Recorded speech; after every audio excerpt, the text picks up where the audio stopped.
네, 현재 시각 8시 24분 향해 갑니다. 지난 주말 국내 증시 보니까 코스피도 2,510선까지 회복이 되고 코스닥도 지금 많이 올라왔는데 또 간밤에 뉴욕 증시 보니까 경기 연착륙 기대감도 더해지는 것 같고 뭔가 지금 12월 들어서 조금씩 산타랠리 기대감 더 커지는 것 같아요. 예. 아직까지 뭐 산타랠리에 대한 기대감을 예. 버릴 수는 없는 시점인데 네네. 저는 요즘 시장 보면서 매번 느끼지만 유난히 이 금년 12월은 변동성이네요. 엄청 크죠. 종목 예. 변동성도 종목 엄청 변동성도 크고요. 크고 예. 우리 시장도 뭐 지난주 후반 뭐 이렇게 뭐 5분 차트가 됐건 뭐가 됐건 좀 짧은 걸로 보면은 마지막에 진짜 이렇게 불쑥 솟아 올라가지고 그런 상황이죠. 미국은 고용지표 제1감은 그동안의 시장 반응으로 봐서는 그렇게까지 고용지표가 좋게 나오면은 좀 하락해야 되고 사실 하락했거든요. 네. 근데 보니까 빠지기 싫은가 봐요. 그러니까 지금은 좋은 건 좋은 대로 해석하고 예, 뭔가 그래. 경기 연착륙 기대감이 있는 거 아니면 시장에 이렇게 예. 하방 베팅한 세력들이 너무 많아서 그런가 싶기도 하고 아. 거기다가 뭐 예. 환율 변동성도 아까 보셨다시피 유가도 보세요. 네, 유가도 무슨 뭐 4불씩 2불씩 움직이지. 그러게요. 국채 수익률 뭐 미국도 10bp, 15bp 옌도 마찬가지고. 엔도 그렇고 우리 환율도 오늘은 또 한 10원 넘게 또 오르겠네요. 또 뭐 종잡을 수가 없는 그야말로 변동성 장인데 그럼 이번 주는 또 변동성을 또 잉태하고 가네요. 그러게요. 뭐 연준뿐만 아니라 여기저기 막 온통 마지막 통화 정책이 있어가지고 아, ECB도 있고. 뭐 많아요. 예. 많아가지고 이번 주도 이렇게 그래서 슈퍼 위크라고. 그런 네. 것 같습니다. 그리고 월요일 날 또 그것이 짚어봐야죠. 하나자산운용의 네. 송재경 전무님 함께합니다. 어서 오세요. 어서 오십시오, 안녕하세요. 전무님. 네. 이제 월요일을 책임져 주셔야 됩니다. 네, 열심히 해보겠습니다. 요즘 시장 보면 어떤 생각 드세요? 아까 말씀 주신 대로 예. 변동성이 이보다 더 극할 수는 없겠다. 아. 그다음에 인간의 욕망이 가장 많이 좀 투영돼 있는 상황인 것 같다. 욕망. 네. 왜냐하면 지금 CNN 뭐 그리드 앤 피어 지수 같은 경우도 네. 그리드 쪽으로 완전히 치우쳐져 있는 그리드 상태고요. 쪽으로. 네, 그러다 보니까 말씀 주신 대로 좋은 건 좋게, 나쁜 거는 괜찮아. 뭐 이런 그러게요. 식으로 아. 해석을 하는 이제 예. 그런 모습들이 있고 뭐 주식의 비중도 개인 기준으로는 꽉 채워서 가고 있는 와. 상황이다 보니까 그러다 보니까 당연히 그렇게 해석할 수밖에 없는 상황이고 지난 한 주간을 놓고 보면은 기본적으로는 결국은 말씀 주신 이번 주 슈퍼위크 정말 이제 슈퍼스러우면 좋을 것 같은데 네네. 정말로 이제 연준, ECB 다음 주 가면 일본은행 그러게요. 지금 전 세계 그러니까 중국 빼고 G3에 해당하는 그러한 결국 돈 많은 예. 그러한 그 유동성을 좌지우지하는 그런 주체들이 정책들을 발표한다는 측면에서 사실 그걸 앞두고 변동성이 커지면서 한 주간을 결국은 어느 정도는 이제 도돌이표로 좀 돌아와 있는 그러한 한 주간이었다. 결국은 이 모든 것들이 앞으로의 금리 방향성이나 기타 모든 방향성들을 제시할 수 있기 때문에 오늘부터 이제 이번 주부터는 나오는 모든 것들이 좀 많이 집중하실 필요가 있겠다. 이렇게 말씀드립니다. 집중해야 된다. 네. 이번 달 그 12월 들어서 이렇게 성적표를 보면은 글로벌리 다 좋은데 이 아시아 쪽이 조금 부진합니다. 네. 우리도 사실 12월 들어서만 따지면은 뭐 약보합 수준이긴 합니다만 오르지는 못하고 있고 양 네네. 지수가 특히 일본이 3.5% 빠지고 중국은 뭐 홍콩 쪽은 여전히 4%대 하락이고 이 다소 이렇게 글로벌 증시 내에서 좀 지역별로 좀 차별화되는 거. 요거는 어떻게 보십니까? 결국은 다 이제 정부 눈들을 보고 정부가 뭘 하는지를 정부가 다 뭘 하는지. 지켜보고 있는 네. 거다 보셔야 될 것 같고요. 지금 차트가 지금 열려 있지만 이제 파란색이 일주일간 수치고 네. 성적표고 분홍 무슨 색이라 해야 될까요? 오렌지색? 예. 오렌지색이 한 달 수치입니다. 동안에? 아마 제가 네. 일주 전에 나왔을 때 한 달 수치로 우리나라가 상당히 상위권이었다. 괜찮았었죠. 그런데 이제 예. 최근 들어 이제 유럽 쪽이 치고 올라오면서 상대적으로는 우리나라가 이제 중간 정도로 일본하고 미국하고 우리나라가 중간 정도로 내려갔고요. 그 다음에 말씀 주신 대로 일본과 홍콩이 많이 떨어졌습니다. 가장 큰 이유가 결국은 금리가 어떻게 움직였냐가 키포인트였다 보시면 좋을 것 같고 네. 최근에 사실은 11월에 저희가 봤을 때 시장이 올라간 거에 금리 떨어지고 달러 약세간 거 그게 가장 네. 그게 제일 컸었죠. 컸었지 않습니까? 예. 그것이 지속적으로 지난주에 와서도 지속됐던 게 유럽이 좀 더 셌었다. 이렇게 보시면 좋을 것 같고요. 기본적으로 유럽 쪽에 지금 보시면 왼쪽에 보시면 요건 금리의 변화율입니다. 네. 그러니까 몇 BP 빠졌다는 것이 아니라 보면 스페인, 스위스, 우리나라도 제법 빠졌었는데 우리는 영향을 덜 받았죠. 뭐 독일, 프랑스 보시면은 지금 유럽 쪽의 금리가 빠르게 지금 내려오면서 그러니까 결국은 ECB가 결국은 금리를 앞으로 빨리 인하할 거야. 플러스 예. 유럽의 사실 경기 둔화 우려감, 특히 독일 같은 컸었죠. 경우 예. 우려감 되게 세잖아요. 그래서 아이러니하게도 아까 보셨지만 경기는 둔화될 거라고 보고 있는데 금리가 더 빨리 내려가다 보니까 시장 금리가 결국은 주가가 좀 올라가는 그런 측면이 있고 또 유럽의 주가들이 기본적으로 미국에 비해서는 엄청나게 싸요. 아, 지금 밸류에이션이 역대급으로 싸거든요. 뭐 신흥국인 우리나라도 마찬가지긴 하지만 유럽이 워낙 싸다 보니까 상대적으로는 미국을 사느니 유럽을 사겠다라는 것도 일정 부분 작용을 하면서 결국은 금리 플러스 밸류에이션 이슈가 지금 한 주간 또는 한 달 정도의 그런 시장 장세를 움직인 가장 큰 원동력이었다. 그래서 어찌 보면 이번 슈퍼 위크 동안 각국의 중앙은행들이 발표하는 거에 따라서 내년도에 주가나 금리 성적표가 상당히 크게 갈릴 수 있겠다. 이렇게 말씀드립니다. 지금 전무님 보여주시는 저기에서 제일 오른쪽에 저 일본 보니까 1개월 사이에 엄청난데요. 금리가 엄청나게 올랐죠. 네. 예. 예.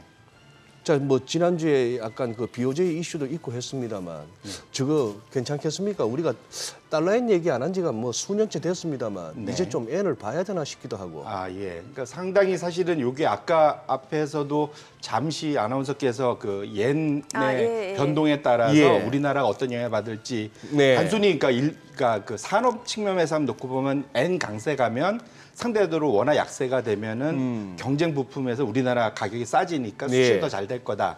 요거 되게 이제 사실은 그 안에서는 상당히 맞는 말이고요. 네. 근데 지금은 우리가 봐야 될 것들은 지금 이 상황은 상당히 더 큰 그림입니다. 뭐냐면 옌이 움직이는 가장 큰 거는 그러니까 와타나베 부인 네네. 아시잖아요. 예. 워낙 일본이 금리를 초저금리로 사실상 마이너스 금리로 오랫동안 사실 30년 가까이 유지한 거거든요. 이러다 보니까 일본 자금들이 낮은 금리를 못 참고 해외로 나와서 해외 투자를 엄청나게 해야 됐어요. 네. 워낙 또 경상수지도 좋았고, 예. 그러니까 돈을 수출해서 돈 벌면 그거 갖고 해외에 그런 금융자산 투자하고 부동산 투자하고 이런 것들을 계속 많이 해왔거든요. 그런데 그 금리 상한선, 그러니까 지금 0.25에서 작년 이맘때 0.25에서 0.5로 올렸죠. 사실상 금리를 못 올려. 무조건 이 낮은 금리를 유지할 거야라고 일부 은행이 지난 10여 년 이상을 계속 유지를 해왔거든요. YCC라고 하는. 10년물 국채 수익률을 예. 이제 0.5 넘어가면 우리는 다 사드릴 거야. 이제 이런 식으로 강력하게 되니까 금리가 못 올라가죠. 그러다 보니까 이것이 어디로 삐져나왔냐? 옌 약세로 이제 사실은 삐져나왔었던 거죠. 그런데 지난 한 달간 아까 본 대로 금리가 엄청 튀었지 않습니까? 예. 금리가 올라갔다는 얘기는 그걸 뒤집고 보면은 지난주에 어떤 일이 있었냐? 일본 은행 쪽에서 우리 금리 상한선을 완화가 아니라 폐지할 수도 있겠다라는 그런 분위기들이 파기되고 여기에 사실은 시장의 배팅이 엄청나게 지금 들어가고 있거든요. 네. 그래서 지금 차트가 열려 있는데 붉은색 선이 옌 달러입니다. 올라가면 옌 약세, 내려오면 옌 강세입니다. 지금 150엔까지 올라갔었다가 가장 최근에 지금 140엔대까지 가파르게 지금 내려왔잖아요. 일반적으로 이 움직임은 금리 차로 다 설명이 됩니다. 지금 지난 한 달간 그러니까 기본적으로 우리가 아마 이거 교과서에도 나온 얘기지만 환율의 그 움직임은 양국 간의 금리 차로 해석이 된다. 네. 당연히 금리가 높은 쪽이 강세로 가는 거죠. 그럼 이게 아래로 내려온다는 거는 일본 금리에서 미국 금리를 뺀 게 파란색 선이거든요. 네. 내려온다는 거는 미국 금리가 더 높아진다는 거고 네. 올라간다는 거는 상대적으로 미국 금리가 덜 높아진다는 겁니다. 워낙 지금 미국 금리가 높다 보니까 결국은 지금 한 달 동안 미국 금리가 약세되고 일본 금리는 정체하다 보니까 옌 달러가 강세로 간 거다. 그러니까 지금 보면 정반대로 다 움직이고 있잖아요. 그래서 일단 그걸 지켜보실 필요가 있고 근데 여기에서 만에 하나 일본 은행이 옌 강세를 유지하는 것이 목표고 그다음에 금리 상한제를 폐지하는 게 목표로 간다면 이건 단순히 그런 옌 강세 정도로 끝나는 것이 아니라 아까 말씀드린 와타나베 부인이 전 세계적으로 대표적으로 뭐 미국 국채를 한 1조 달러 들고 있다는 거죠. 네. 그것들이 이제 다시 고향으로 돌아온다는 거죠. 그러면 사실은 일본에서 전 세계에 뿌려놨던 유동성이 다 걷어들여지는 예. 엄청난 변화가 있을 수가 있습니다. 그러면 이거는 단순한 그런 무역 정도의 이슈가 아니라 자본시장에 큰 변화를 줄 수 있고 이건 사실은 그렇게 간다면 단기적으로는 큰 미국 금리는 엄청 다시 튈 거고요. 네. 그다음에 전 세계적으로 사실은 상당히 그 소위 위험 자산에 대한 선호가 급격하게 떨어질 수 있는 이슈가 될 수 있다 보셔야 돼서 그런 측면에서는 지금 다음 주까지 정해져 있는 이러한 옌 움직임에 대해서 상당히 주시할 필요가 있겠다 이렇게 말씀드립니다. 결국 송 전무님께서 그냥 명확하게 언급을 안 하셔서 그렇지 결국 대부분의 이코노미스트들이 이 상황에서 가장 두려워하는 엔캐리 트레이드의 청산까지 염두에 두신다는 얘기네요.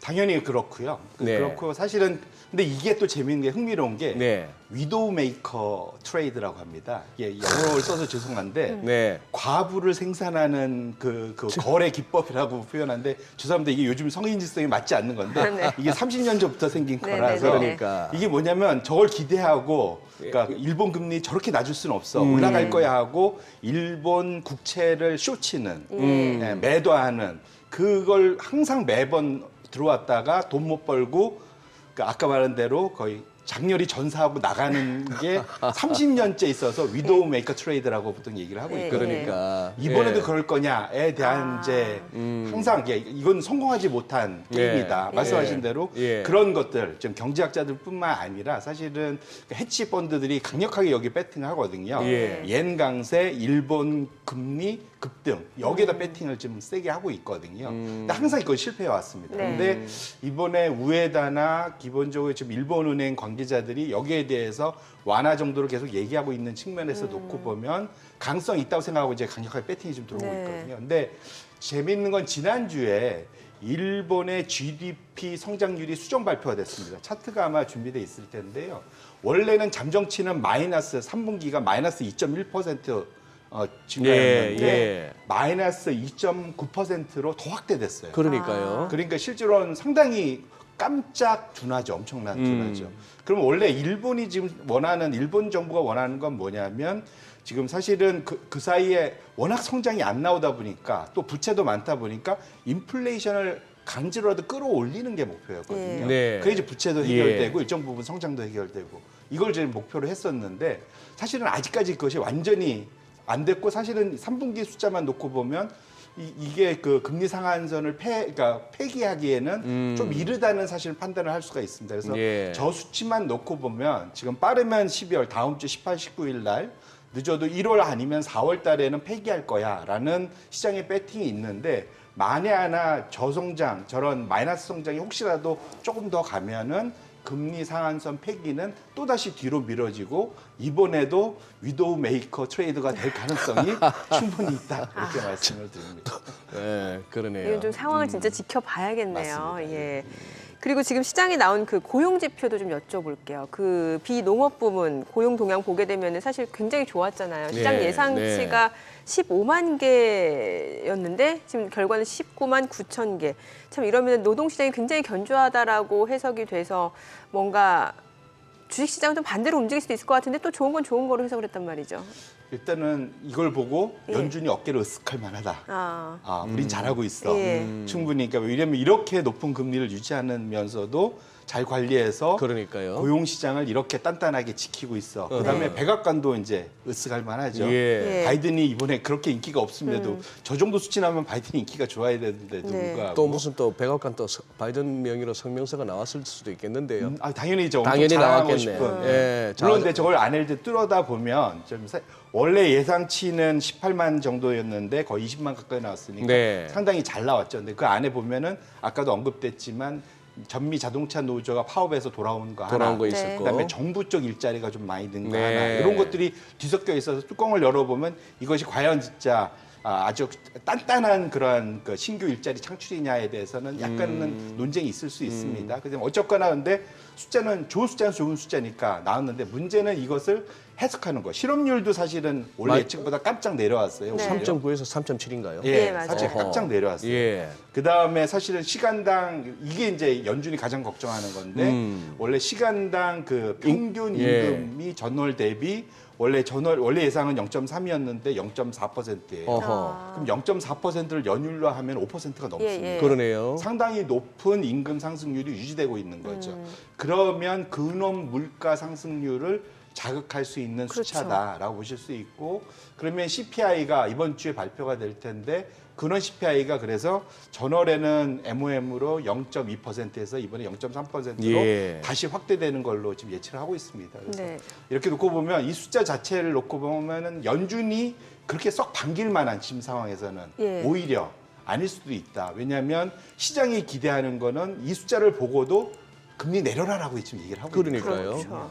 근데 그럴 수 있는 숫자는 적어도 아니었고 그래서 금요일 날 잠깐 이제 2년물 금리는 가파르게 튀었죠 위로. 예. 좀 튀긴 했지만 어쨌거나 지금 시장에서는 채권 투자자들 입장에서는 상당히 혼돈이다 말씀을 드려야 될 것 같고 연준이 좀 더 사실 매파적으로 반응을 한다면 과연 주식 투자자들 입장에서 이거를 연착륙으로 계속 얘기할 수 있을까에 대해서 상당히 헷갈리는 그런 숫자가 오히려 지금 나와 있는 거다 네. 이렇게 좀 말씀드리겠습니다. 어떻게 보면은 미국 국채 시장은 지표에 정확하게 뭐 이론적으로 반응했다고 볼 수 있죠. 맞습니다. 지금 말씀하신 대로 고용 지표가 그렇게 탄탄하다면은 실업률도 떨어지고 했다면은 좀 그동안에 금리 인하 기대가 과도했다고 보고 그러다 보니 2년물이 또 뭐 아까 보니까 10bp 이상만 올랐던데 예. 맞습니다. 그건 이제 정확하게 반응을 했는데 증시도 처음에는 약세로 가다가 이걸 기회 말아 올리더라고요. 네. 그게 말씀드린 대로 지금 전반적인 시장의 심리가 상당히 해피한 상황이라서 해피한 상황이라서. 해피하고 있기 때문에 상당히 아까 말 그리디하다고 그랬잖아요. 네네. 제가 상당히 욕심을 내고 있는 상황이기 때문에 이걸 충분히 지금 소화를 해내고 있는 거다. 문제는 이것이 얼마나 길게 갈 수 있느냐인데 여기에 그래서 이제 이번 주에 있을 중앙은행들의 발표들이 네. 이거를 계속 유지시킬 수 있는 분위기를 만들어 줄 거냐 아니면 여기에 찬물을 끼얹을 거냐가 이번 주부터 발표되는 것에 상당히 중요한 이슈다. 이렇게 이러다 보니까 12월은 뭐 금리 동결이 기정사실화되고 있습니다만 3월달 금리 인하 가능성은 오히려 더 낮아지는 것 같네요. 네, 맞습니다. 그래서 기본적으로 좀 시장이 좀 앞서간 측면이 있어요. 예. 그래서 차트가 연준의 기준금리와 미국채 2년물 금리 그리고 10년물 금리를 제가 같이 그려놨는데 이 차트를 보시면은 이게 계단 올라가는 게 미국의 기준금리입니다. 지금 위가 상단이 5.5%죠. 지금 여전히 유지가 지금 이게 7개월째 좀 유지되고 있나요? 지금 계속 좀 유지가 되고 있는 네. 상태고 반면에 이게 10월 달 저희가 시장이 엄청나게 화랑 채권도 오르고 주식도 올라왔던 그때부터 보시면 지금 금리가 가파르게 내려오는 여기에서의 배팅은 연준이 내년부터 빠르게 금리를 내릴 거야, 내려야만 해라고 압력을 주는 거라고 보실 수도 있죠. 그런데 적어도 어제의 수치만 놓고 보면 연준이 그 압력을 강하게 거부할 그런 명분을 주어지는 사실은 지표가 금요일 날 발표가 된 거기 때문에 이번 주 화수에 있을 미국 시장으로 FOMC에서 생각보다는 조금 강한 발언이 나올 가능성도 적어도 그 수치만 놓고 보면 배제할 수도 없겠다 이렇게 말씀드립니다. 거의 뭐 한 6, 7주 간격으로 FOMC는 열리고 꼭 보면 이제 우리가 미국 현지 시간으로 수요일 날 끝나니까 우리는 목요일 새벽이면 FOMC 결과를 확인하는데 이번 주는 이제 화수 이틀 하는데 화요일 날 CPI, 수요일 날 PPI까지 아마 보고 결정할 거 아니겠습니까? 아마도 그럴 것 같은데 일단은 그러면은 나름대로 이번에도 이 물가 지표가 중요하겠네요. 사실은 그 데이터 포인트 하나만 갖고는 안 얘기하지는 하겠지만 이제 않지만 고용하고 묶어서 뭐 전반적으로 그래서 평균을 항상 낼 겁니다. 네. 그래서 지금 상황에서 지금 소위 그러니까 지금 연준 안에는 매파와 비둘기파가 싸우고 있잖아요. 예. 비둘기파는 우리 좀 미리 내려야 돼라고 얘기하고 매파는 무슨 소리야? 우리가 완전히 그 물가 잡혔을 때까지 우리는 지켜야 돼. 오히려 올려야 될 수도 있어라고 지금 서로 지금 얘기를 하고 있는 거거든요. 근데 적어도 지금 최근에 그러니까 지난주에 나온 데이터 포인트는 매파에 좀 더 힘을 실어주는 데이터가 나온 거다. 이렇게 보시면 될 것 같습니다. 예, 뭐 지금 일단 뭐 고용 지표라든지 또 이제 물가 지표 얘기를 했는데 사실 지금 이제 FOMC를 앞두고 있는 상황에서 이제 금리 인하 기대감 자체도 있고 뭔가 경계 심리도 있는 것 같은데 여기서 관전 포인트가 있다면 뭘 봐야 될까요? 그 결론부터 말씀드리면 연준의 그러니까 그 파월이 그 기자회견 할 때 예. 시장이 어떻게 반응하냐 되게 중요할 것 예. 같아요. 아, 기자회견 할 때. 왜냐하면 항상 기자회견 때 뭔가 변동성을 예. 키웠거든요. 그랬죠. 근데 마지막 기자회견 때는 파월이 이제는 상당히 뭐랄까 뜨거운 차가운 따뜻한 아이스 아메리카노 뭐 이걸 해결해내는. 네, 이제 뭐냐면은 차가운 그러니까 따뜻한 아이스 아메리카노. 따뜻한 아이스 아메리카노. 네. 이게 무슨 말이냐면 이게 원래 그 전에 크리스퍼는 되게 잘했었는데 네. 무슨 말인지 알 수 예, 없게끔 만드는 거. 네. 사실은 그 이후에 연준 의장들이 그걸 되게 못했거든요. 네. 너무 이제 정직하셔서. 그래서 변동성이 엄청 커졌었는데, 근데 이번에는 그러니까 저번 상당히 이제 절제되고 양쪽으로 해석이 가능하게끔 해서 못 움직이게 하는 그러한 이제 어법을 상당히 파월이 이제 많이 배웠다. 저는 그렇게 개인적으로 판단하고 이번에도 그럴 것 같은데 다만 어느 쪽으로 좀 더 힘을 실어주는지 그 뉘앙스가 중요하고 두 번째로는 시장이 그걸 어떻게 해석하느냐. 지금은 다 비둘기로 해석을 했는데 네. 이점 부분 넘어올 거냐. 근데 적어도 지금 채권 소위 그 자금 유출입이나 이런 걸 놓고 봐서는 일정 부분은 채권 쪽에서는 발을 조금은 빼는 이 시전을 하는 그런 모습도 일부 보이고 있다. 그거는 한번 같이 체크해 보실 필요가 있습니다. 우리 시장으로 넘어오면 지금 동시효과 시작됐는데 특히 오늘은 코스닥보다도 코스피가 좋아 보입니다만 이거 지금 그동안에 이렇게 뭔가 저항 구간으로 작용했던 한 2,510에서 20 사이 이 정도면 지금 분위기로 봐서는 우리 시장도 일단은 뭐 그게 과열이든 낙관이든 간에 좀 위로를 좀 위쪽으로 노린다고 봐야 되겠네요. 기본적으로는 지금은 저는 유동성 유동성. 장세를 네. 해석하고 있거든요. 왜냐하면 연준이 아니라 미국 재무부가 기본적으로 아직은 돈을 세게 안 땡겨가고 있고 네. 상대적으로 특히 10년물 쪽에서 안 땡겨가고 있고 이것이 지금 발행이 일단은 지금 거의 마무리가 됐고 지금 내년으로 좀 넘어가고 있는 상태고 그다음에 지금 일본에서 어쨌든 아직은 아까 말씀드린 엔캐리 트레이드가 청산이 안 되고 있잖아요. 네. 지금은 네. 그건 좀 유지가 되고 있는 상태고 그렇기 때문에 시장 자체에는 유동성은 오히려 좀 늘어난 상태입니다. 그래서 기본적으로 금융 여건 자체는 상당히 완화가 돼 있기 때문에 투자자들의 심리가 상당히 지금 좋아 있는 상태거든요. 거기에 말씀드린 대로 산타 랠리라는 게 보통은 12월에 상반기보다는 하반월에 보통 올라가는 경향이 일반적으로 있습니다. 그래서 그런 것들에 대한 기대감도 분명 투자자들이 있다고 생각합니다. 요즘에 워낙 스마트 해주셔갖고 스마트 머니가 다 되셨더라고요. 그래서 상당히 그런 것들을 빨리빨리 캐치하고 지금은 아마 연말에 그러한 계절적인 그러한 우상승 그런 네. 것들을 기다리면서 아마 포지션을 끌고 가고 있는 거 아니냐. 지금 그렇게 해석을 하고 있고요. 근데 다만 아까 말씀드린 대로 매크로 변수가 이번 주부터 다음 주까지 꽤 산적이 돼 있으니까 네. 그것들이 자칫 찬물을 끼얹을 수도 있으니까 항상 좀 경계심을 늦추면 안 되겠다. 이렇게 말씀을 드립니다. 근데 저는 그 미국 고용지표 다시 좀 여쭤보고 싶은 게 사실 주말에 나온 고용지표 자체는 굉장히 좋았잖아요. 그런데 그 이전에 나온 뭐 구인 이직이라든지 채용 공고 보면 사실 좀 고용 시장이 둔화된 걸로 보여졌잖아요. 맞습니다. 그거 그랬어요. 맞아. 그러니까 이게 어느 쪽에 초점을 맞춰야 예. 되는지도 궁금하고 그런데도 불구하고 시장은 또 올라갔단 말이죠. 이게 이제 상당히 헷갈리는 예, 헷갈려요. 이게 예. 이제 코로나가 만들어낸 변동수들이다 이렇게 예. 보셔야 될 것 같고요. 모든 걸 다 이전의 법칙을 이전의 문법을 다 깨트렸다 이렇게 보셔야 될 것 같고 지금 차트가 하나 준비되어 있는데 지금 짙은 파란색 선이 S&P 500이고요. 그 하늘색 선이 채용 공고 잡 네. 오프닝입니다. 말씀 주신 대로 지금 지속적으로 우하향 고점 찍고 사실은 작년 초부터 해서 계속적으로 내려오고 있거든요. 근데 이걸 이제 해석을 원래는 지금 보시면 장기간 보시면 한 20년 이상 보시면 거의 똑같이 움직이잖아요. 거의 동행하는데 지금은 네. 완전히 괴리가 나타나네요. 이게 일종의 이제 시장의 선행지수죠. 예. 일자리를 많이 연다는 건 경기가 좋아질 걸 예. 감안하고 그렇죠. 사업체들이 일자리를 더 많이 열 거잖아요. 그래서 사실은 지금 이것이 내려온다는 건 경기가 둔화된다고 해석을 해야 되는데 S&P 500은 좀 버팅기고 있다. 보셔야 될 거. 일부 지금 아까 말씀드린 낙관론자들, 연착론론자들은 저걸 뭐라고 해석을 하냐면 코로나 때문에 너무 과하게 올랐다. 그래서 지금 그것이 정상화 과정에 있는 거기 때문에 이전하고는 이번은 다르다라고 지금 해석을 하고 있는 겁니다. 하늘색 자체가 예, 코로나 내려오는 때 것이. 너무 너무 네, 그것도 말이 되는 게 말이 사실은 되네요. 코로나 네. 이전보다는 여전히 높은 수준을 그러네요. 유지하고 있기 때문에 그래서 이제 이쪽 말도 그럴듯하고 저쪽 말도 황희정승입니다. 누구서도 받고 예. 저도 받고 그러게요. 양쪽이 다 맞는 말이긴 한데 문제는 과연 그래서 최근 들어서 이러한 실업률도 솔직히 좀 내려왔고 예.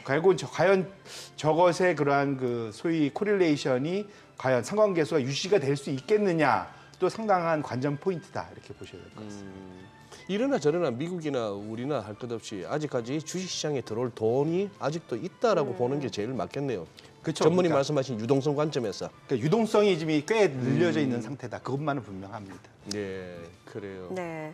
자, 그리고 중국 쪽도 좀 여쭤보고 싶은데 사실 지금 중국 같은 경우는 뭐 디플레이션 우려가 오히려 커지고 있고 뭐 중국 뭐 상업용 예. 부동산이라든지 여러 가지 지금 경제 뇌관들이 지금 속속 등장하고 있는 상황인데 그러니까 오히려 역으로 이제 정부가 가만히 있지는 않을 것이다. 뭔가 재정 정책을 활용할 거다라는 기대감도 있었거든요. 맞습니다. 원래 예. 시장 항상 앞서가잖아요. 예. 그렇기 때문에 그런 당연한 기대가 나올 수 있고 중국이 사실은 어찌 보면 조금 심각한 네. 상황을 보여줍니다. 올해 내내 1년 내내 걱정된다 얘기를 그렇죠. 작년부터 예, 예. 해왔었는데 주말 동안 발표가 됐어요. CPI랑 PPI가 발표됐는데 네. 사실상 중국은 디플레이션입니다. 네. 보시면은 그 11월 CPI가 그 예상이 마이너스 0.2였는데 마이너스 0.5 더 깊어졌죠. 그다음에 PPI도 예상이 마이너스 2.8이었는데 마이너스 3.0.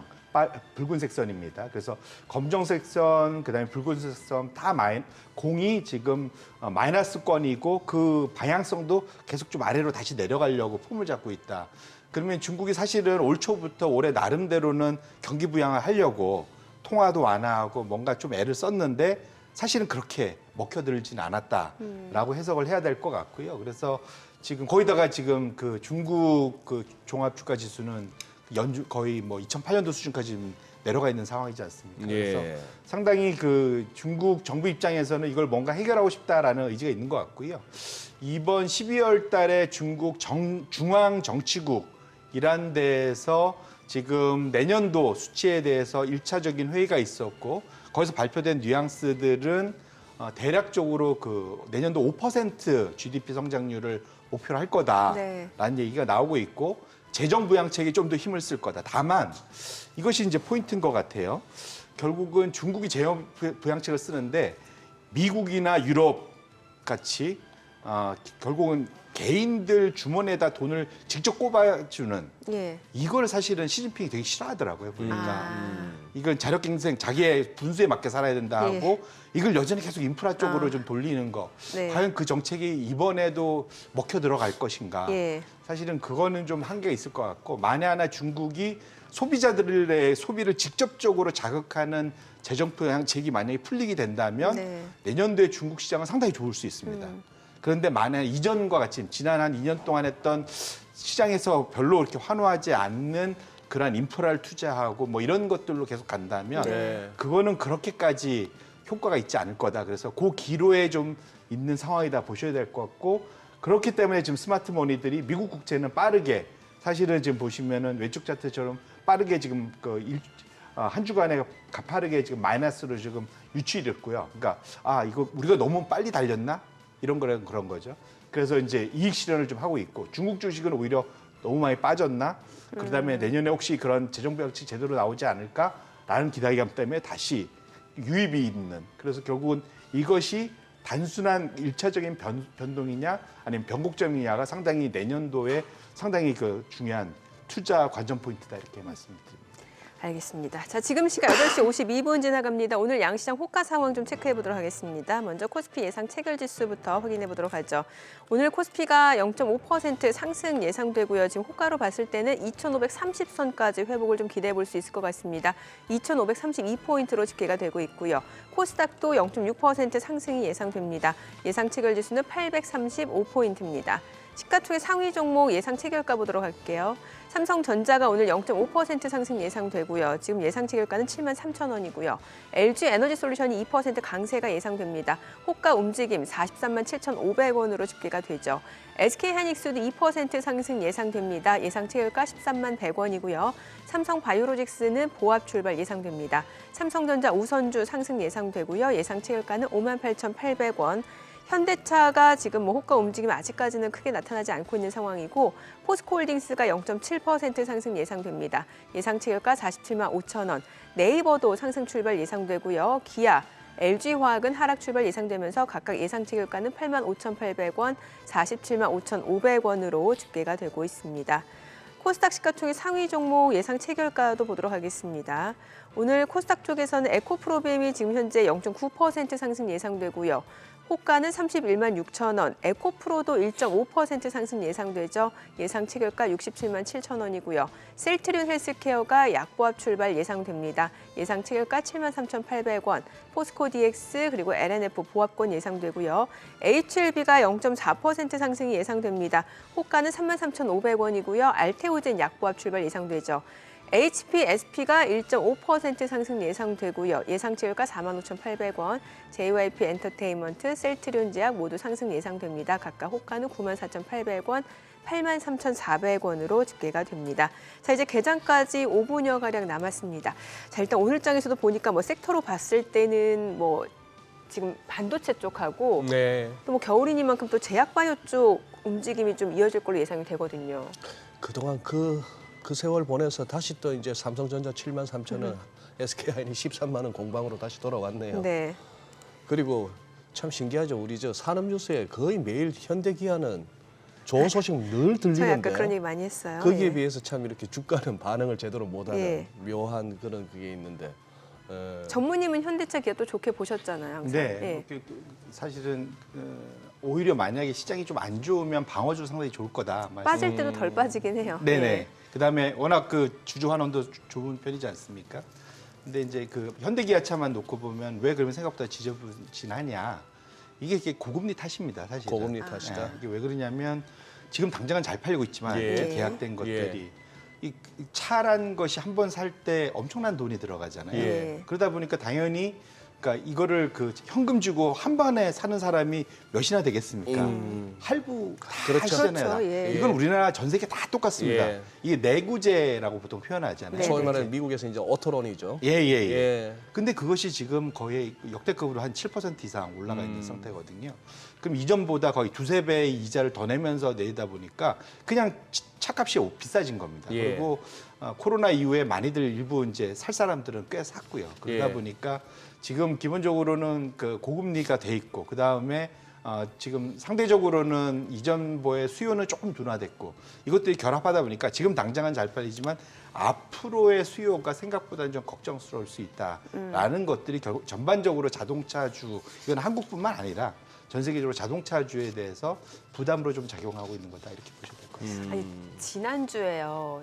굉장히 따뜻했잖아요. 지금 날씨가. 그리고 이번 주도 사실 뭐 눈비 소식 예보는 있습니다만 지금 눈이 와야 될 때인데. 아니 지난주 보니까는 예. 거의 뭐 초가을 날씨처럼 따뜻했단 말이죠. 더웠습니다. 예. 예. 이게 사실은 기후가 그러니까 온난화되고 있고 기후 변화잖아요. 네. 근데 이게 산업에도 영향을 미치고 실제로 물류 차질까지도 이어지고 있다면서요. 맞습니다. 예. 제가 지난주부터 가장 지금 집중해서 보고 있는 게 파나마 운하 병목 현상이거든요. 예, 이게 파나마 운하요? 네네. 그러니까 전 세계적으로 운하 가장 큰 게 수에즈 운하, 이집트에 예. 있는 거. 그거는 이제 유럽하고 아시아를 연결하는. 그렇죠. 그 다음에 태평양, 대서양을 연결하고 있는 것이 아시아와 북미 쪽 예. 저쪽을 연결하고 있는 게 파나마 운하입니다. 이건 아시겠지만 중미 한가운데 제일 잘록한 데 들어가 있는 네. 거기를 연결하는데 여기가 지금 물이 부족해져 갖고 가뭄 배가 때문에 못 다녀요? 예. 배가 지금 다니는 것이 둔화되고 있다 엄청나게. 이게 사실은 이것이 기후 변화가 기후가 주는 위기로까지 오고 있다 보셔야 될 것 이게 같아요. 공급망도. 좀 전에 그 그림 한번 좀 설명해 주시죠. 네. 파나마 운하가 그냥 이렇게 이게 수평이 아닌가 봐요. 네, 파나마 운하가 생각해 보시면 왼쪽이 태평양이고 오른쪽이 대서양이다 이렇게 보시면 좋을 네네. 것 같고요. 예.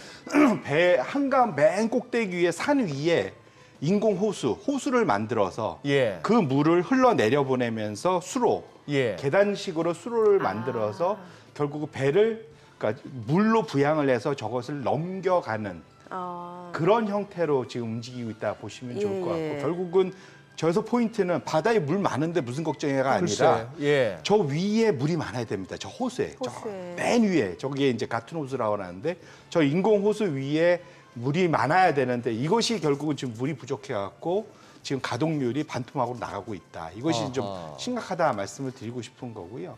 이것이 왜 중요하냐면 파나마 운하라는 것이 전 세계 물동량의 5%를 차지합니다. 결코 적은 게 아니고요. 그럼 이러면은 또 공급이 조금 맞습니다. 차질이 불가피할 수도 맞습니다. 있고. 코로나 때문에 한번 기억하시잖아요. 중국에서 배를 아무리 보내도 예. 제가 그 여기 코로나 때 한 번 맞을 때 맨날 매주마다 예, 예. 그 로스앤젤레스 앞에 있는 항구에 배가 몇 척이 쌓여 있는 거, 예. 쌓여 있다 이거 맨날 보여드렸던 예, 거죠. 맞아요. 그렇습니다. 아무리 예, 보내봐야 예. 이게 물류가 한번 그 하적이 안 되는 그런 거 좀 문제가 되면 예. 심각해지는 상황이 예. 벌어지거든요. 예. 결국은 지금 전 세계 그런 물류 시스템이란 거는 거의 시간 단위로 다 연결이 돼서 움직이고 있는데 이것이 만약에 파나마 운하가 정체 내지는 혹시라도 멈춰쓴다면 네. 상당히 좀 심각한 상황이 될 수 있다 말씀을 드리고 싶은 거고요. 지금 차트에 지금 있는 것이 지금 얼마나 이게 그 문제가 될지를 보는데 정상적으로 저 북미 항구에서 저 밑에 뉴멕시코만 항구죠. 거기서부터 아시아, 예를 들면 부산항까지 오는데 20일 걸리면 네. 저 파나마를 못 통과하면은 30일에서 35일 거의 그 1.5배 이상 더 늘어진다. 와. 결국 육로로 해서 저쪽에 캘리포니아로 가서 바로 그냥 하적해야 되는 그런 상황이 그렇죠. 철도를 가거나 정반대로 돌아가거나 반대로 가거나 예, 이런 상황이 되기 때문에 생각보다는 사실 상황이 좀 심각하다 보셔야 될 것 같습니다. 그래서 지금 저 파나마 운하를 하루에 한 30. 그러면 저희가 이 얘기를 개장하고 조금 더 좀 자세히 들어보는 걸로 하겠습니다. 오늘 국내 증시 흐름 확인해 보죠. 개장합니다.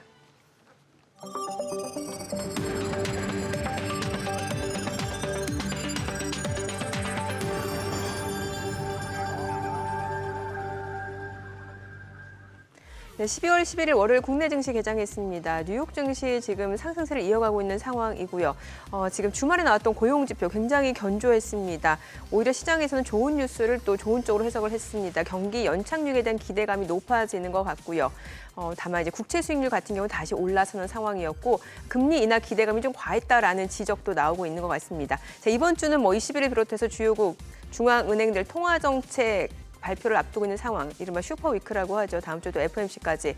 이런 일정을 앞두고도 시장 참여자들은 어떤 또 관전 포인트를 가져가는지에 따라 시장 방향이 엇갈릴 것으로 예상되고 있는데요. 오늘 양시장 출발 지수 좀 보겠습니다. 코스피가 지금 0.3% 상승입니다. 2,525포인트, 코스닥도 강보합권. 호가보다는 상승폭이 다소 좀 제한적인 모습이죠. 831포인트입니다. 일단 양시장 또 상승 출발 보여주고 있고요. 시가총액 상위 종목 시초가 보도록 하겠습니다. 삼성전자가 0.5% 올라갑니다. 72,900원이고요. LG에너지솔루션이 약보합으로 43만 원, SK하이닉스가 1% 상승합니다. 128,900원이고요. 삼성바이오로직스가 보합이죠. 삼성전자 우선주가 0.3% 올라갑니다. 58,600원이고요. 현대차가 0.2% 하락합니다. 지금 184,500원. 그리고 포스코홀딩스가 보합이죠. 47만 1,500원이고요. 네이버가 0.69% 상승합니다. 21만 9천 원이고요. 기아가 0.6% 하락으로 8만 5,800원이죠. 자, 그리고 LG화학이 0.9% 떨어집니다. 47만 4천 원에 거래되고 있고요. 코스닥 시가총액 상위 종목 시초가도 보도록 하겠습니다. 코스닥 쪽에서는 에코프로비엠이 보합이죠. 31만 2,500원. 에코프로가 1.2% 올라갑니다. 67만 5천 원이고요. 셀트리온 헬스케어가 1.6% 상승합니다. 7만 5,100원. 포스코DX가 1% 하락 4만 8,900원이고요.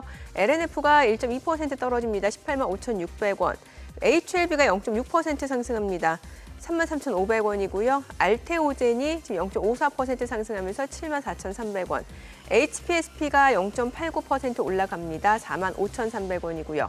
JYP 엔터테인먼트도 1% 상승합니다. 95,400원. 자, 그리고 셀트리온제약도 1.2% 상승하면서 83,800원에 거래되고 있습니다. 자, 오늘은 보게 되면 이제 로봇 관련주는 굉장히 좋아요. 레인보우 로보틱스가 3.4% 상승합니다. 16만 9,500원이고요.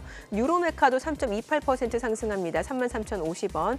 두산 로보틱스도 2.9% 상승합니다. 87,800원이고요. 유진 로봇도 2.7% 강세입니다. 11,680원. 그리고 로보티즈도 4.7% 상승합니다. 26,350원에 거래되고 있고요. 그 밖에 이렌시스, SPG도 2% 상승을 보여주고 있고요. 휴림로봇도 2.4% 상승을 보여주고 있습니다. 저는 로봇 관련주들 흐름 좋고요. 그 밖에 보게 되면 이제 해운주들 흐름도 좋습니다. 흥하해운이 지금 2.9% 상승 2,270원이고요. 대한해운도 1.7% 상승합니다. 그 밖에 펜오션도 1% 상승 4,360원이고요.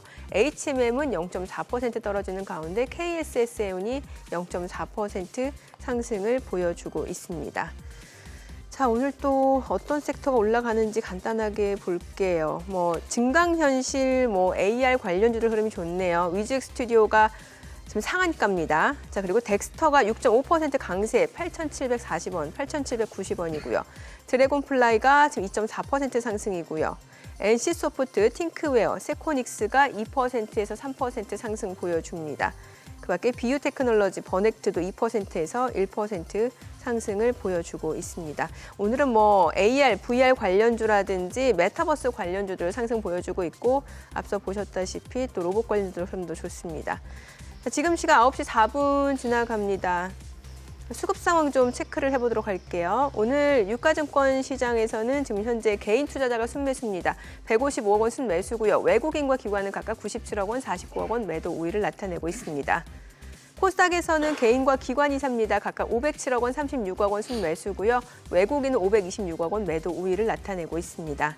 환율 체크해보도록 하겠습니다. 오늘 외환시장 개장 상황입니다. 달러원 환율은 지금 9원 20전 상승한 1,316원에 개장이 됐습니다.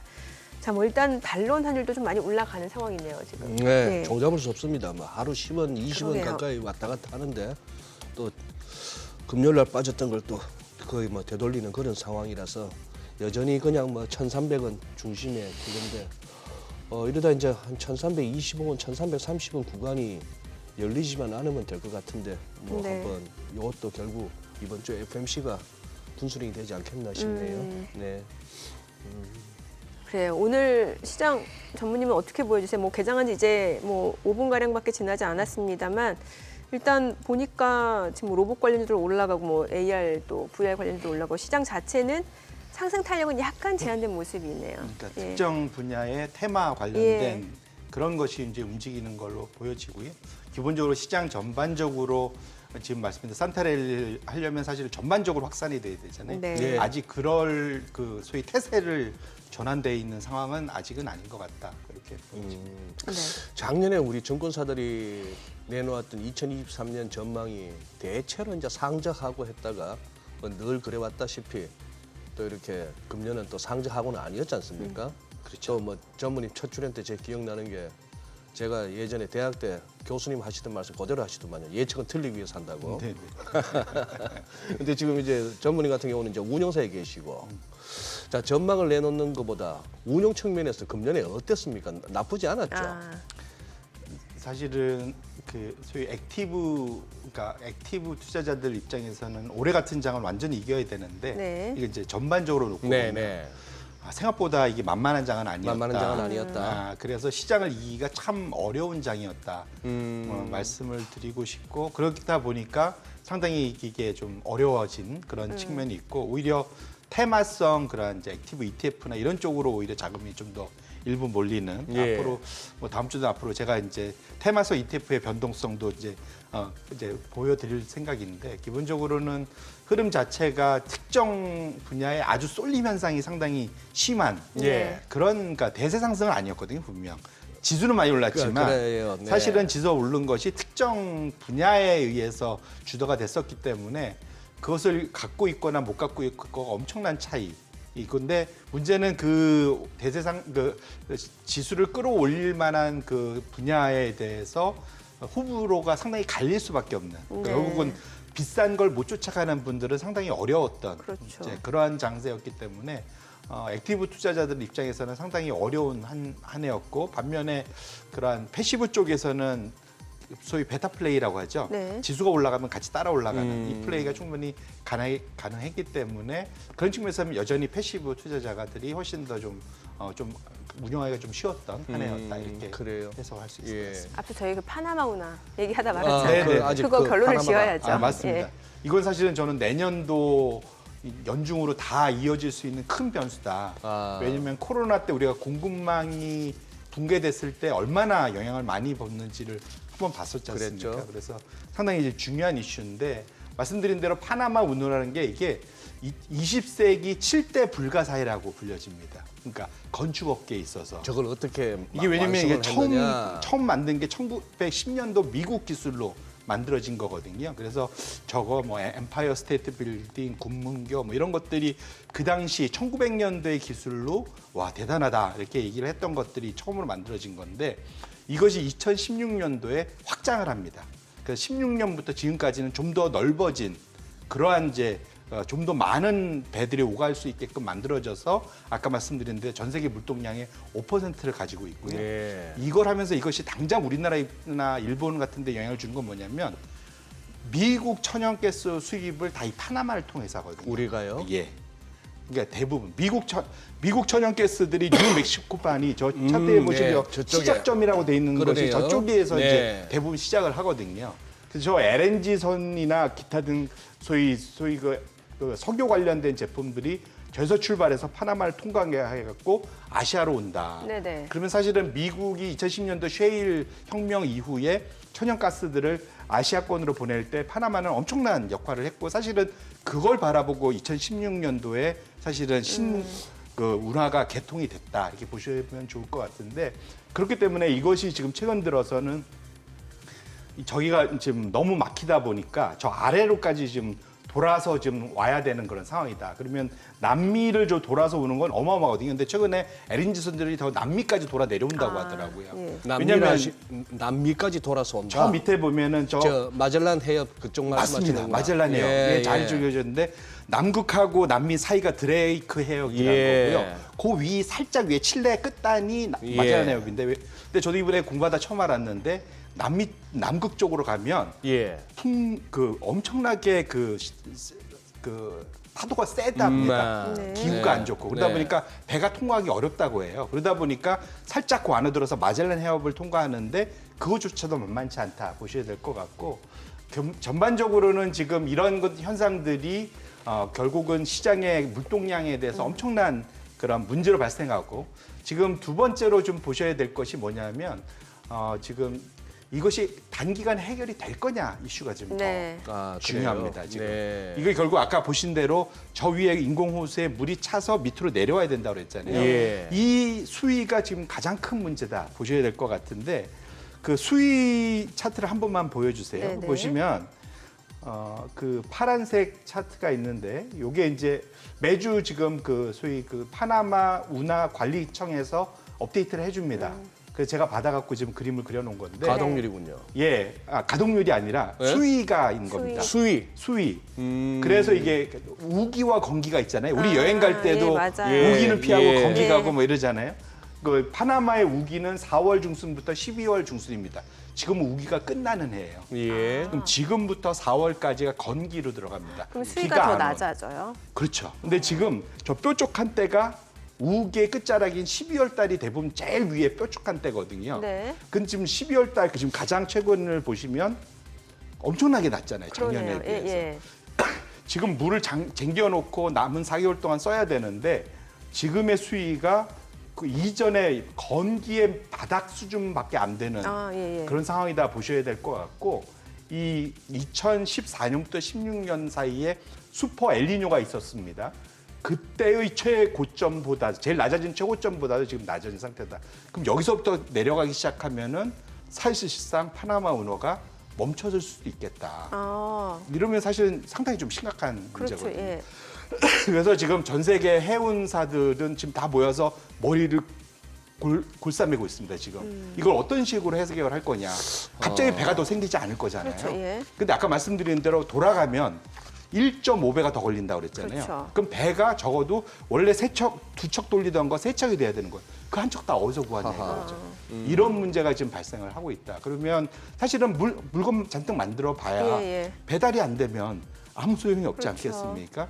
그러다 보니까 전 세계적으로 이 변목 현상은 또다시 내년도에 그나마 잘 잡아놓은 물가에 상당한 악영향을 줄 수도 있겠다. 다시 한번 공급망 이슈로 인해서. 그래서 이거는 지금 이미 이제 올 여름부터 시작된 이슈라서 지금부터는 상당히 전 세계적으로 이제는 중앙은행이 여기서 뭘 어떻게 할 수는 없지만 상당히 큰 변수로 볼 만한 상당히 핫한 이슈다. 그렇게 보셔야 될 것 같습니다. 최근에 그 벌크선 운임가가 굉장히 올랐잖아요. 이거하고도 무관치는 않은 거네요. 맞습니다. 그래서 지금 당장은 그래서 지금 최근에 뜬금없이 사실은 벌크 운임지수가 많이 엄청 올랐거든요. 올랐어요. 예. 차트를 한번 열어봐 주시면 최급등락을 하고 있는데 그 BDI 지수 보통 네. 이제 건화물 밝기. 지수라고 또 예. 표현하죠.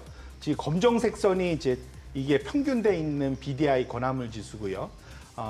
붉은색 선 가장 뾰족하게 올라갔던 게 케이프 사이즈 지수입니다. 이게 케이프 사이즈, 스프라막스, 파나막스, 핸디 사이즈 이게 어렵네요. 뭐냐면 어려운데 그냥 네.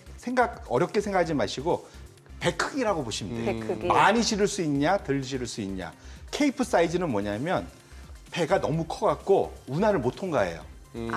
그래, 저 그러면 밑에 이제 케이프 사이즈가 뭐냐면 저기 그 남아프리카 희망봉 있잖아요. 그쪽으로 케이프타운 쪽으로 예, 돌아야 그러니까 결국은 되는구나. 크게 돌아가야 되는 운하를 배들을 통과 못하니까. 그러니까 케이프 사이즈라 보고 네. 스프라막스는 스웨즈를 통과할 수 있는 거, 음. 파나막스는 파나마를 통과할 수 있는 거 네. 이렇게 이해하시면 돼요. 그냥 심플하게 그냥 쉽게 이해하시면 되는데 포인트는 뭐냐면 파나막스가 막힐 것 같으니까 일단 케이프 사이즈가 급등을 한번 했던 겁니다. 예. 아 이거 다 케이프 사이즈로 다 물당량이 넘어가는 거 아니야? 근데 지금은 일단은 아직 그것까지는 아니야. 그러고 좀 내려오고 있는데 말씀드린 대로 지금 상황에서 더 나빠지면 나빠졌지 좋아지기가 어려운 상황. 물론 기상이변이니까 뜬금없이 건기에 비가 올 수도 있겠죠. 오히려 그랬으면 다행인데 네. 지금 상황상 그래 보이진 않는데 왜냐하면 미국 사시는 분 아시겠지만 지금 미시시피 강이 완전히 말라버렸습니다.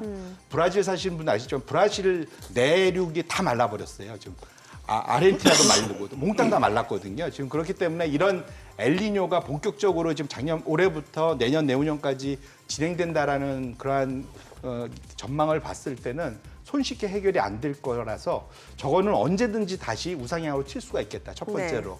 그렇게 보면 아까 이제 해운주가 움직이는 것도 충분히 설명을 해볼 수 있을 것 같고요. 좀 더 이거 기기 장기화되면은 그 다음에 영향을 줄 때는 뭐냐면 사실은 이걸 이제 도저히 안 되면 대체해야 되죠. 네네. 철도로 말씀드렸는데 옮긴 다음에 태평양까지 와서 옮기든가 예. 예. 뭐 이런 식으로 철도와 예. 관련된 이슈도 있을 거고 안 되면 정 안 되면 비행기로 옮겨야겠죠. 하하. 정 안 되면.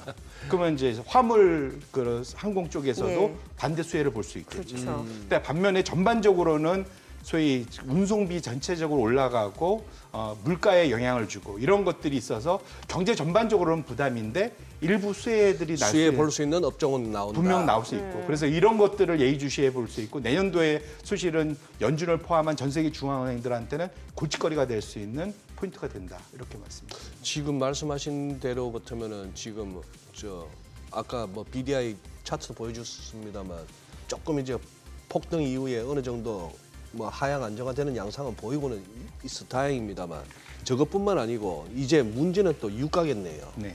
그동안 이렇게 금년 들어서 이른바 디스인플레이션에 크게 역할을 했던 게 유가인데 자 이제 뭐 어느 정도 70불 기준으로 이제 한번 좀 다시 산유국이나 시장의 트레이더들이나 한번 전략을 한번 가다듬을 때가 아닙니까? 뭐 지금 최근 들어 떨어진 거는 그러니까 미국의 휘발유 재고가 급등하면서 네, 수요가 예, 줄다 보니까 예. 올라가는 거 플러스 두 번째로는 오펙 플러스가 이번에 기대했던 네. 감산이 생각보다는 그 단결력이 약해 결속력이 보인다. 약했죠. 그래서 왜냐하면 그 사우디하고 러시아를 제한 나머지의 일정 부분 배분이 꽤 있어서 자율로 감축하는 이슈 때문에 저게 되겠어? 뭐 이런 것들 때문에 조금 최근에 빠진 것도 있는데 사실은 더 영향을 준 거는 그 유가 트레이더들이 서로 영향을 주는 게 미국의 그 소위 물가 연동체 투자하고 같이 아, 연결이 예, 돼 예, 있습니다. 예. 그래서 이 두 가지가 서로 연동을 주면서 더 끌어내린 측면도 분명히 아하. 있거든요. 근데 지나놓고 보면 수요가 생각보다는 나쁘지 않다. 첫 번째. 그다음에 두 번째로는 최근에 물가 연동체 금리가 너무 빨리 내렸다라고 생각한다면 이것이 되돌아가면은 역으로 그 투기 세력이 다시 그 숏에서 롱으로 더 바뀔 수도 있습니다. 그래서 지금 상황은 현재의 방향이 내년도 전체의 그러한 경기를 보고 유가가 계속 우하향할 거다라고 보기에는 아직은 좀 이르다. 보셔야 될 것 같고 중국이 또 어떤 식으로 움직일지 알 수 없지 않습니까? 그렇게 보면 사실은 업사이드 리스크도 분명 열어놓고 보실 필요가 있겠다. 지금의 어찌 보면은 내려온 거에 거의 바닥일 수도 있겠다. 이렇게 말씀드립니다. 네, 오늘 예. 내용 잘 들었습니다. 고맙습니다. 고맙습니다. 고맙습니다.